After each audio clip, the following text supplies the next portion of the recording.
की शुरुआत में हमें कोर्ट की हियरिंग को देखते हैं, जहां पर डिफेंस लॉयर अपनी दलील दे रहा होता है। लॉयर का नाम है रत्नाकर और रत्नाकर के अपोजिशन लॉयर का नाम है सिद्धार्थ, जो इस केस पर ध्यान न देकर बैठे बैठे किसी और ही दुनिया में खोया होता है। साथ ही वो अजीब तरह से काम भी रहा होता है। दरअसल दोस्तों, किसी वजह से सिद्धार्थ काफी ज्यादा नशा करने लगा है और ये सब जो हो रहा है ना, ये उसी का साइड इफेक्ट है। कोर्ट में जब सिद्धार्थ को उसकी दलील देने को कहा जाता है तो सिद्धार्थ कोई रिस्पॉन्स नहीं करता, वो कहीं और ही खोया होता है। ये देखकर रत्नाकर सिद्धार्थ को नशेड़ी, बेवफा, ये सारी चीजें बोलते हुए उसकी बेइज्जती करने लगता है और ये चीजें सिद्धार्थ को बिल्कुल भी पसंद नहीं आती। और इस पॉइंट पर सिद्धार्थ सभी के सामने रत्नाकर का कॉलर पकड़ लेता है। फिर सिद्धार्थ के इस बर्ताव को देखकर जज तुरंत सिद्धार्थ को 6 महीने के लिए सस्पेंड कर देते हैं, यानी कि सिद्धार्थ 6 महीने तक कोई केस नहीं लड़ पाएगा। और दोस्तों, सिद्धार्थ अभी जिस हालत में था ना, उसकी एक वजह है। इसके साथ ही कहानी जाती है फ्लैशबैक में, जहां हम सिद्धार्थ को देखते हैं जो कि एक अच्छा लॉयर होने के साथ एक अच्छा इंसान भी है। वो हमेशा क्राइम के खिलाफ खड़ा रहता है। सिद्धार्थ की इस क्वालिटी को दिखाने के लिए हमें उसके द्वारा लड़ा हुआ एक केस दिखाया जाता है, जो कि उसने शंकर नाम के गुंडे के खिलाफ लड़ा था। दरअसल शंकर ने एक बच्चे के साथ दुष्कर्म किया था। शंकर बहुत ही वैसे खतरनाक गुंडा था, उसके लिए लोगों की जान लेना कोई बड़ी बात नहीं थी। ऊपर से शंकर को जो लॉयर डिफेंड कर रहा था वो कोई और नहीं बल्कि रत्नाकर था। यानी देखा जाए तो रत्नाकर और सिद्धार्थ की ये प्रोफेशनल दुश्मनी पुरानी है। तो इस केस में सिद्धार्थ अपना दम लगाकर शंकर के बिना डरे उसे उम्र कैद दिलवा देता है। रत्नाकर ये केस हार चुका था और जब पुलिस शंकर को लेकर जाती है ना, तो वो धमकी भी देता है सिद्धार्थ को कि जेल से एक बार रिहा हो जाऊं फिर तुझे देखता हूँ, तड़पा तड़पा कर अगर तेरा सब कुछ बर्बाद नहीं किया ना तो देख लेना। और यहाँ सिद्धार्थ उस धमकी को दोस्तों नजरअंदाज करके अपने काम और जिंदगी में बिजी हो जाता है। एक दिन सिद्धार्थ किसी वृद्धाश्रम में जाता है अपने क्लाइंट के माता पिता से प्रॉपर्टी के पेपर साइन करवाने के लिए, लेकिन तभी सिद्धार्थ को एक लड़की आकर रोक देती है। इस लड़की का नाम होता है सीता। वो सिद्धार्थ से कहती है उनके बेटे ने इनको यहाँ लाकर छोड़ दिया और जब बिजनेस में उसे नुकसान झेलना पड़ रहा है तो उसे इनकी जमीन चाहिए, बताओ। सिद्धार्थ को फिर पता चलता है कि सीता यहाँ पर अक्सर आती रहती है और वो सीता को पहली नजर में देखते पसंद करने लग जाता है। सीता से वो कहता है कि देखो मुझे ये सब नहीं पता था, बस मुझे इनके बेटे पेपर साइन करवा कर यहाँ लाने के लिए आ गए, तो मैं भी बिना कुछ जाने अपने काम पर लगा हुआ हूँ। खैर अगर ऐसी बात है तो मैं खुद इनके बेटे को समझाऊंगा कि वो अपने माता पिता को घर बुला ले, नहीं तो अच्छा नहीं होगा। जब तक उसके माता पिता खुद उसको देना नहीं चाहेंगे जमीन, तब तक नहीं मिलेगी। फिर सिद्धार्थ की ये बातें सुनकर सीता कहती है देखिए आप पर चिल्लाने के लिए सॉरी, मुझे नहीं पता था आप अच्छे इंसान है। सीता तो दोस्तों सिद्धार्थ को पसंद आ चुकी थी, तो वो किसी न किसी बहाने से उससे मिलना शुरू कर देता है। दोनों के बीच जल्दी प्यार की शुरुआत हो जाती है और फिर दोनों कुछ दिनों के बाद शादी भी कर लेते हैं। सिद्धार्थ की बात करें तो उसके माता पिता इस दुनिया में नहीं है, वो अपने घर अपनी बहन अनु के साथ रहता है। बाकी सिद्धार्थ के घर पर उसके चाचा चाची पेरेंट्स के तौर पर अक्सर आते जाते रहते हैं। फिलहाल यहाँ से कहानी आती है प्रेजेंट में। सिद्धार्थ को दोस्तों हमें एक बहुत ही बुरी हालत में देखते, नशे में धुत, और वो एक क्लब में किसी दिव्या नाम की लड़की के साथ और नशा करते हुए हम उसको देखते हैं। दिव्या बिल्कुल होश में नहीं होती है और वो हॉस्टल में रहती है, तो सिद्धार्थ उसे हॉस्टल तक ड्रॉप कर देता है। लेकिन सिद्धार्थ के जाने के कुछ देर के बाद ही किसी को दिव्या के पीछे हम देखते हैं, जिसको देख दिव्या थोड़ी खुश होती है, मगर सामने वाला दिव्या के सर पे जोर से वार कर देता है। इसके बाद अगली सुबह पुलिस को दिव्या के हॉस्टल से दूर एक खाली जगह पर उसकी लाश मिलती है। पुलिस तुरंत उसको यहाँ से लेकर जाती है और ये केस एसीपी राघव और उसके जूनियर कविता देख रहे होते हैं। राघव तो मीडिया इंटरव्यू देने में बिजी होता है, मगर कविता दिव्या की लाश को अच्छे से देखती है और वो दिव्या के मुंह में एक पत्थर नोटिस करती है। साथ ही एक जगह पर कातिल ने सी जैसा एक साइन बनाया होता है। अब ये कौन है, किसने क्यों किया, पुलिस को पता लगाना था। लाश को पोस्टमार्टम भेजने के बाद कविता राघव को इस बारे में बताती है और यहाँ पर हम साफ देख सकते हैं कि राघव थोड़ा घमंडी और कविता से जलन करने वाला पुलिस ऑफिसर है, जो कि हर वक्त कविता से कहता रहता है कि मैं तुम्हारा सीनियर हूँ और हर वक्त कविता से खुद को सल्यूट भी करवाता है और खुश होता रहता है। लेकिन कविता उसकी बातों को नजरअंदाज करके बस अपने काम में बिजी रहती है। दूसरी तरफ हम सिद्धार्थ को देखते हैं जो कि एक एंटीक शॉप में होता है। इस शॉप के ओनर का नाम है जोसेफ। जोसेफ ने सिद्धार्थ को नशे की लत लगवाई थी ताकि जिस दर्द से सिद्धार्थ गुजर रहा है उसे झेलने की शक्ति उसमें आ जाए। अब वो जोसेफ से पूछता है कि वो कृष्णा की मूर्ति आ गई क्या। जोसेफ फिर उसको एक मूर्ति ला कर देता है, जिसके बदले जोसेफ सिद्धार्थ से पैसे भी नहीं लेता। सिद्धार्थ यहाँ से घर आता है और उस मूर्ति को लेकर अपने कमरे में चला जाता है। यहाँ पर कहानी फिर से फ्लैशबैक में जाती है और हमें दिखाया जाता है कि सिद्धार्थ और सीता की शादी के बाद क्या हुआ। सिद्धार्थ एक बार जब जोसेफ वाली एंटीक शॉप में गया हुआ था, तब उससे सीता ने कृष्ण भगवान की मूर्ति लाने के लिए कहा था। अब उस वक्त शॉप में मूर्ति नहीं थी, तो जोसेफ ने सिद्धार्थ से वादा किया था कि मैं कुछ दिनों में मूर्ति लेकर आ जाऊंगा। इसके बाद सिद्धार्थ घर आ जाता है और सीता को लेकर मॉल में शॉपिंग कराने के लिए लेकर जाता है। तो वहाँ पे सीता जब कपड़े वगैरह देख रही होती है तो सिद्धार्थ ले सामान की बिलिंग कराने के लिए चला जाता है। इसको कराने के बाद जब वो वापस लौटता है ना, तो सीता कहीं भी नहीं होती। सिद्धार्थ उसको पूरे मॉल में हर तरफ ढूंढता है, मगर वो कहीं भी नहीं मिलती। फिर वो सीता की मोबाइल पर कॉल भी करता है, जो कि अनु उठाती है। असल में सीता अपना मोबाइल घर भूल गई थी। तो सिद्धार्थ बिना देरी किए हुए तुरंत पुलिस स्टेशन जाता है और सीता की मिसिंग होने की रिपोर्ट लिखवाता है। मगर कुछ दिन बीत जाने के बाद भी सीता का कोई अता पता नहीं होता। इसी बीच सिद्धार्थ को याद आता है कि उसने जब शंकर के खिलाफ केस लड़ा था तो शंकर ने उसको धमकी दी थी, तो हो सकता है ये सारी चीजें शंकर ने करवाई हो। उसके कई लोग बाहर एक्टिव भी है। तो सिद्धार्थ शंकर से जेल में जाकर मिलता है। वो शंकर से कहता है कि अगर मेरी बीवी को तूने किडनैप कराया है तो छोड़ दे उसे, उसका इन सब चीजों से कोई लेना देना नहीं है। मैंने उस दिन बस वही किया जो मेरा काम था। इस पॉइंट पर शंकर गुस्से में सिद्धार्थ को मारने लग जाता है और उसे मारते हुए कहता है कि काश काश मैंने ये किया होता, मेरा तो बस नहीं चल रहा, नहीं तो मैं तुम्हारी बीवी को क्या, तुम्हें भी खत्म कर देता और तुम्हारी बहन को भी। और यहाँ बहन का नाम सुनने और ये जानने के बाद कि शंकर ने ये काम नहीं करवाया, सिद्धार्थ गुस्से में शंकर को काफी बुरी तरह मारता है। इसके बाद दोस्तों एक दिन सिद्धार्थ को पुलिस का फोन आ जाता है, जिन्हें एक लड़की की लाश मिलती है। उन्होंने सिद्धार्थ को पहचानने के लिए बुलाया होता है कि कहीं ये लाश सीता की तो नहीं है। तो सिद्धार्थ वहाँ बड़े भारी मन से जाता है, लेकिन वो लाश सीता की नहीं होती। अब सीता कहाँ है, किस हाल में है, ये किसी को नहीं पता होता और यही दुख सिद्धार्थ को खाई जा रहा होता है। इसी के साथ कहानी आती प्रेजेंट में, जहाँ पर सिद्धार्थ को उसके आंटी अंकल बताते हैं कि हमने अनु के लिए एक लड़का देखा है बेटा, अगर कहो तो उसे कल बुला ले। तो सिद्धार्थ कहता है कि मैंने मना थोड़ी किया है, आप बुला लीजिए, अगर सब कुछ ठीक रहा तो जल्दी शादी भी करवा देंगे। यहाँ दोस्तों हमें एक और बात पता चलती है कि जो कविता है ना, वो असल में अनु और सिद्धार्थ की कजन है। वो भी लगातार पुलिस की मदद से सीता की तलाश में लगी हुई है। इसी बीच दिव्या का पोस्टमार्टम कंप्लीट हो जाता है। डॉक्टर कविता और राघव से बताता है कि दिव्या को रात करीब 1 से 1:30 बजे के बीच मारा गया है और साथ ही जिसने भी ये काम किया है उसने दिव्या के प्राइवेट पार्ट में एक जहरीला कीड़ा छोड़ दिया था, जिसके काटने से दिव्या की मौत हुई है। उस कमीने ने दिव्या के साथ दुष्कर्म भी किया, जिस कारण उसके सीमन के जरिए हमें कातिल का ब्लड ग्रुप भी मिला है जो कि AB नेगेटिव है। ये सारी इन्फॉर्मेशन पता लगाने के बाद राघव और कविता दिव्या के हॉस्टल पहुंच जाते हैं पूछताछ करने के लिए। वहाँ की वार्डन से तो इनको कुछ खास पता नहीं चलता, लेकिन गार्ड से ये पता लग जाता है कि दिव्या का एक दिनेश नाम का बॉयफ्रेंड था और दिव्या को उसी ने ये नशीली चीजों में फंसाया था। और दिव्या हर रात 1 बजे तक हॉस्टल आती थी और वार्डन को पता ना चले, इसके बदले वो मुझे पैसे देती थी। तो गार्ड के बताने के बाद पुलिस दिनेश को उठा लेती है, जिससे कविता को पता लग जाता है कि दिव्या ने उससे ब्रेकअप कर लिया था और अब वो किसी और को अपना बॉयफ्रेंड बनाकर घूमती थी। और जो भी उसका बॉयफ्रेंड था वो आदमी उस रात दिव्या को छोड़ने भी आया था, उसी ने दिव्या को मारा होगा। अब दिनेश का ब्लड ग्रुप O पॉजिटिव था, तो वो कातिल के ब्लड ग्रुप से मैच नहीं करता, इसीलिए कविता का मानना होता है कि दिनेश बेगुनाह है। फिर राघव दिव्या के कॉल रिकॉर्ड्स निकलवाता है, जिसमें उसे कई सारे नंबर्स के साथ सिद्धार्थ का भी नंबर मिल जाता है, जिसका ब्लड ग्रुप होता है दोस्तों AB नेगेटिव। तो बस इसी बिना पर राघव सिद्धार्थ को अरेस्ट करके सीधा कोर्ट में पेश कर देता है। इस केस को स्टेट की तरफ से रत्नाकर लड़ने वाला था और सिद्धार्थ खुद ही अपना केस डिफेंस करने का फैसला करता है। रत्नाकर की तरफ से कोर्ट में 3 सबूत पेश किए जाते हैं। पहला गवाह के तौर पर दिनेश को, जिसने देखा था कि सिद्धार्थ ने दिव्या को हॉस्टल ड्रॉप किया और इस पॉइंट पर सिद्धार्थ दिनेश से पूछता है कि तुमने मुझे दिव्या को ड्रॉप करते हुए देखा था, पर क्या तुमने खून होते हुए देखा? दिनेश ना बोलता है। अगला सबूत था DNA, यानी सिद्धार्थ का बाल जो कि दिव्या के कपड़ों से मिला था। अब उस रात क्लब में सिद्धार्थ और दिव्या ने साथ में एक फोटो ली थी, तो इस वजह से सिद्धार्थ का बाल दिव्या के कपड़ों में आ गया होगा,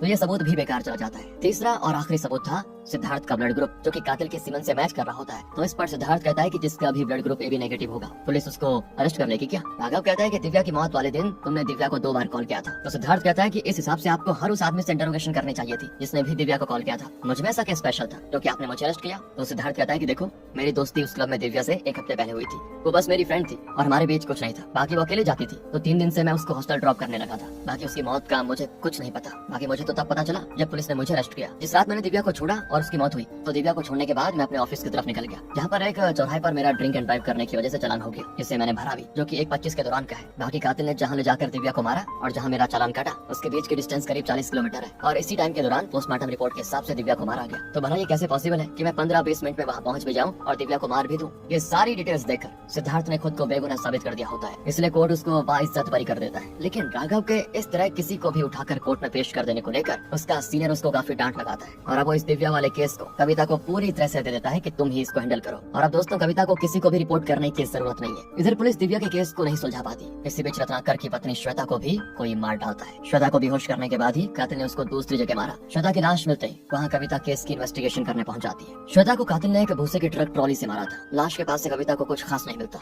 लेकिन उसको एक बहुत ही चौंकाने वाली चीज मिलती है। श्वेता की लाश के पास सिद्धार्थ का वॉलेट होता है, जिसे लेकर कविता सिद्धार्थ के पास पहुंच जाती है और कहती है तुमने सबूतों को छुटला दिया और पहली बार बच गए, लेकिन मुझे राघव समझने की गलती मत करना। अगर तुम्हारे मर्डर से जरा भी हाथ है ना, तो समझ लेना तुम्हें पूरे सबूत के साथ अरेस्ट करके लेकर जाऊंगी। अब कविता की ये बातें सिद्धार्थ को समझ नहीं आती, साथ ही उसको ये भी नहीं पता होता कि उसका वॉलेट श्वेता की लाश के पास कैसे पहुंच गया। एक तो अपनी खोई हुई बेबी को ढूंढ रहा है, दूसरी तरफ उसको इन मौत के उसमें कोई फंसा रहा है। मतलब कि दोस्तों अब ना चाहते हुए भी सिद्धार्थ को अपना नाम इन सब से निकालने के लिए असली कातिल का पता लगाना होगा। इसलिए सिद्धार्थ तुरंत अपने एक डॉक्टर दोस्त से मिलता है, जो कि कोई और नहीं बल्कि वही डॉक्टर होता है जिसने दिव्या की बॉडी का पोस्टमार्टम किया था। डॉक्टर के जरिए सिद्धार्थ को पता चलता है कि दिव्या की बॉडी पर उनको 3 तरह के ब्लड ग्रुप मिले। एक O पॉजिटिव जो कि दिव्या का ब्लड ग्रुप था, दूसरा सीमेन से AB नेगेटिव जो कि किलर का ब्लड ग्रुप है, तीसरा ब्लड ग्रुप था AB पॉजिटिव। यहाँ पर अब ये AB पॉजिटिव ब्लड ग्रुप किसका था ये सिद्धार्थ को समझ नहीं आता। डॉक्टर इस बारे में जब अपने एक दूसरे डॉक्टर दोस्त से पूछता है तो उन्हें पता चलता है कि कुछ लोगों के सीमन में blood group RH factor imbalance की वजह से सीमन में नेगेटिव और रियल ब्लड में पॉजिटिव हो जाता है। दरअसल दोस्तों ये RH फैक्टर एक तरह का प्रोटीन होता है हमारे रेड ब्लड सेल्स में। अगर ये प्रेजेंट है तो ब्लड ग्रुप पॉजिटिव होगा, नहीं तो इसके ना होने पर उससे हम नेगेटिव बोलते हैं, जैसा इस केस में AB पॉजिटिव और AB नेगेटिव। खैर सिद्धार्थ इसके बाद कुछ इन्वेस्टिगेशन करता है। फिर वो अपने डॉक्टर दोस्त की मदद लेता है एक बार डीजीपी से मिलने के लिए, ताकि वो उनको अपनी पूरी फाइंडिंग्स के बारे में बता सके। अगले दिन डीजीपी कविता के साथ डॉक्टर के कहने पर सिद्धार्थ से मिलने आ जाता है, जहाँ पर सिद्धार्थ उनको बताता है कि जहाँ पे दिव्या की लाश मिली थी मैं वहाँ गया था, तो वहाँ मुझे कुछ गहने, कुछ घास, एक पत्थर पर सी लेटर लिखा हुआ था, साथ ही एक सफेद पेपर भी मिला था। और दोस्तों यहाँ सिद्धार्थ को कुछ नट बोल्ट्स भी मिले थे कुछ दूरी पर, जिनमें PDR लिखा था। असल में ये सारी चीजें छोड़कर किलर ने अपने अगले मर्डर का हिंट दिया था। श्वेता की लाश एक धान के खेत में ट्रैक्टर में मिली, जो जगह पेड़ादर गाँव में, मतलब PDR में। फिर जब मैंने श्वेता की लाश वाली जगह को अच्छे से देखा तो वहाँ मुझे कुछ रंग बिरंगे धागे मिले, साथ ही ट्रक ट्रॉली के नीचे एक मोटा काला धागा मिला जिसमें P का शेप बना हुआ था। और अब ये सीरियल किलर है तो वो 10 दिन के अंतर पर खून करता है। इस तरह श्वेता को मरे 10 दिन से ज्यादा बीत चुके हैं। ये साइको किलर है जो कि हमसे कुछ कहना चाहता है और इसको चैलेंज लेना और देना पसंद है, तो इसने तीसरा मर्डर भी अंजाम दे दिया होगा। रंग बिरंगे धागे का मतलब है अगला खून वो किसी कॉटन मिल में करेगा। शहर से 40 किलोमीटर बाहर एक पुरानी कॉटन मिल है, तो हो सकता है अगली लाश वहाँ मिल जाए। बाकी दोस्तों सिद्धार्थ डीजीपी से ब्लड ग्रुप वाली बातें भी बताते हुए कहता है कि कातिल का real blood group AB negative नहीं बल्कि AB पॉजिटिव है। और अब दोस्तों क्योंकि पुलिस का शक सिद्धार्थ पर है, तो सिद्धार्थ खुद कविता के साथ मिलकर इस केस की छानबीन करना चाहता है, जिसके लिए डीजीपी सिद्धार्थ को अथॉरिटी दे देते हैं। और तुरंत ही सिद्धार्थ कविता के साथ उस कॉटन मिल में पहुंच जाता है, जहां पर इनको एक फ्रिज के अंदर किसी लड़की की लाश मिलती है, जिसके चेहरे पर I लिखा होता है। पहले C, दूसरे पे P, तीसरे पे I। इससे एक मीनिंगफुल वर्ड बन रहा है IPC। यहाँ पर सिद्धार्थ को अपना ड्राइविंग लाइसेंस भी मिलता है, जिससे ये साफ हो जाता है कि ये किलर किसी भी तरह सिद्धार्थ को इन मौतों में फंसाने की कोशिश कर रहा है। और इस लड़की को उस फ्रिज में किलर ने चूहों के साथ छोड़ दिया था। फिर उन चूहों ने इस लड़की को बुरी तरह नोचा और साथ ही उसने ठंड की वजह से दम तोड़ दिया। यहाँ इनको एक कागज पर RNBR लिखा मिलता है। अब इस RNBR को डिसाइड करने में सिद्धार्थ को 2 दिन और लग जाते हैं और ये लोग एक दिन और लेट हो जाते हैं। RNBR का मतलब है रानी बर्नर सीमेंट्री, जहाँ पर 24 घंटे पहले किलर ने अपना चौथा मर्डर भी अंजाम दे दिया। रानी बर्नर की एक पुरानी भट्टी में किलर ने उस महिला को मारकर उसे वहीं जलाकर राख कर दिया। यहाँ पे इनको कुछ खास तो नहीं मिलता सिवाय एक पेपर के जिसपे CFA/T लिखा होता है। अब कातिल का पता लगाने के लिए सिद्धार्थ को इस CFA/T को डिकोड करना जरूरी था। अल्फाबेट की नंबरिंग की जाए तो CFA इस ऑर्डर के हिसाब से बनता है 361। T क्या बनेगा? अब T 20वां अल्फाबेट है और जब 361 करेंगे तो 10 आता है। इस तरह इनको एक नंबर मिल जाता है 361/2010। और इसके पहले सिद्धार्थ को एक कोड मिला था IPC। तो बस सिद्धार्थ को समझने में देर नहीं लगती कि ये असल में एक केस का नंबर है 361/10। इस केस नंबर की फाइल तुरंत सिद्धार्थ रिकॉर्ड रूम से निकालता है। इसको देखते उसको याद आ जाता है कि ये केस अजय नाम के एक बंदे का है, जिसे एक बच्चे का शारीरिक शोषण करने के जुर्म में चलाया गया था। इस केस में सिद्धार्थ ने न सिर्फ अजय को जेल करवाई थी, बल्कि सिद्धार्थ ने इस बंदे को ऐसे करते हुए पकड़ा था, जिसके बाद उसको अरेस्ट भी सिद्धार्थ ने करवाया था। तो जाहिर है ये सारे खून अजय कर रहा होगा, जो कि अब लौट आया है और वो जेल से अपनी सजा पूरी करके आजाद भी हो चुका। इसलिए उसने सिद्धार्थ से अपना बदला लेना शुरू कर दिया है। इस कारण उसने 6 लड़कियों को मार डाला, बाकी न जाने वो कितनों की जान लेगा। यहाँ पर हमें एक फ्लैशबैक के जरिए अजय की स्टोरी दिखाई जाती है। और अजय दोस्तों जो कि बस दिन रात लड़कियों के सपने देखता है, वो उसी बिल्डिंग में फ्लैट लेकर रहता है जहाँ पर सिद्धार्थ भी रहता है। एक दिन सिद्धार्थ कहीं बाहर जा रहा होता है और वहाँ वो एक बच्चे को खेलते हुए देखता है, जो कि उस जगह से कहीं चली जाती है। कुछ देर बाद सिद्धार्थ देखता है कि उस बच्चे की माँ अपनी बेटी को हर तरफ ढूंढ रही है। इस पॉइंट पर सिद्धार्थ देखता है कि जिस टॉय कार से वो लड़की खेल रही थी, वो असल में एक फ्लैट के दरवाजे के पास पड़ी होती है, जिसे चॉकलेट का लालच देकर अजय ने अंदर बुला लिया था। सिद्धार्थ उस बच्चे के रोने की आवाज सुनकर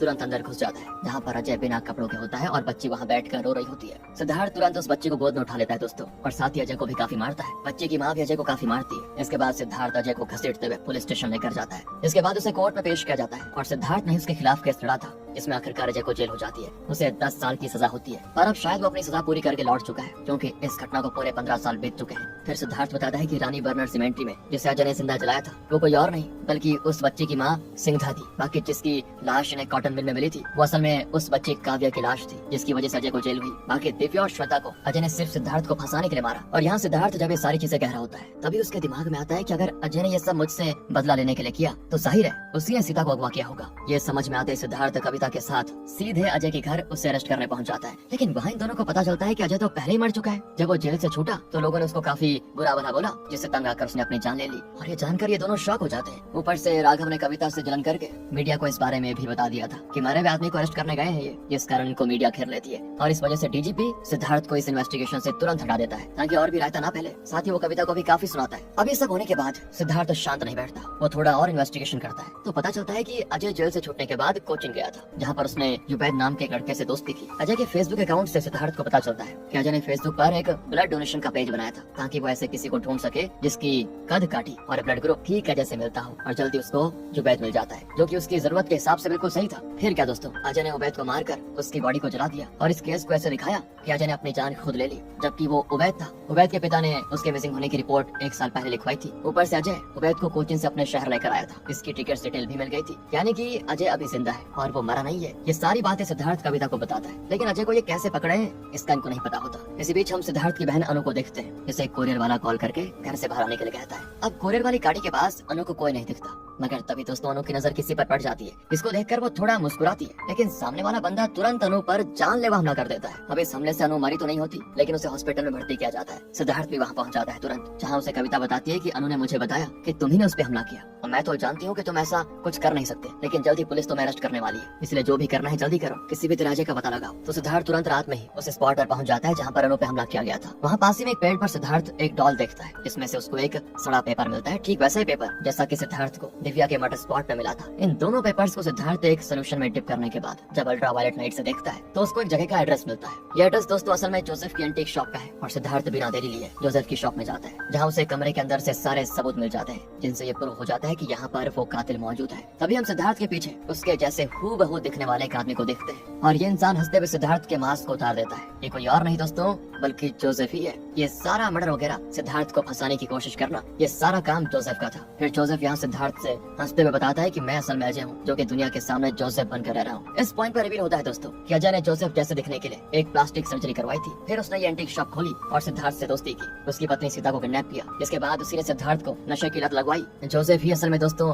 अजय है। उसी ने सिद्धार्थ की दोस्ती दिव्या से करवाई। फिर उसी ने दिव्या के साथ साथ बाकी जितने भी मर्डर्स हुए सिद्धार्थ का मास्क पहनकर किया। उसने सीता को भी सिद्धार्थ का मास्क पहनकर अगवा किया। अनु को भी उसने सिद्धार्थ का मास्क पहनकर ही मारा। इसी अनु ने अपने भाई को गुनहगार ठहराया। जोसेफ ने काफी कोशिश की सिद्धार्थ को हर तरह से तोड़ने की, टॉर्चर करने की, ताकि वो उसके करीब रहकर मजा ले सके। अब जोसेफ ने सिद्धार्थ को यहाँ आज इसीलिए बुलाया ताकि वो सिद्धार्थ को आज के दिन मारकर अपना बदला पूरा कर सके। आज ही के दिन सिद्धार्थ ने अजय को सजा करवाई थी। जोसेफ या अजय जो भी बोलो, इसे सिद्धार्थ को बस टॉर्चर करके उसे अपने हाथों से मारना था, जिस कारण दोस्तों अगले ही पल दोनों की लड़ाई शुरू हो जाती है। दोनों एक दूसरे को बहुत बुरी तरह मारते हैं। फिर सिद्धार्थ उससे लड़ते हुए एक कमरे में आ जाता है, जहाँ चारों तरफ काफी बड़ा पिंजरा होता है। इसके अंदर कई दरवाजे हैं। उन्हीं में से एक दरवाजे के अंदर सिद्धार्थ अपनी पत्नी सीता को बंधा हुआ देखता है, जिसके पिंजरे के बाहर कई सारे कुत्ते टहल रहे होते हैं। जोसेफ सिद्धार्थ को इस पिंजरे में फंसा देता है, जहाँ पर कई बार कुत्ते सिद्धार्थ को काटते हैं, मगर आखिर में सिद्धार्थ सभी चीजों से लड़ते हुए सीता तक पहुँच जाता है। इसके दरवाजे में ताला बंद होता है और उसकी चाबी होती है जोसेफ के पास। ये देखकर सिद्धार्थ अब जोसेफ को पूरी तरह मारता है। फिर वो जोसेफ से चाबी छीनने के बाद उसके मुंह में दोस्तों उसी कीड़े को जबरदस्ती डाल देता है, जो कि जोसेफ ने दिव्या के शरीर में डाला था। ये कीड़ा जहरीला तो था ही, लेकिन वो जोसेफ के इंटेस्टाइन फाड़ कर बाहर आ जाता है, जिससे जोसेफ वहीं तड़प तड़प कर मर जाता है। फिर सिद्धार्थ जल्दी से सीता को आजाद करवाता है और आखिर में ये दोनों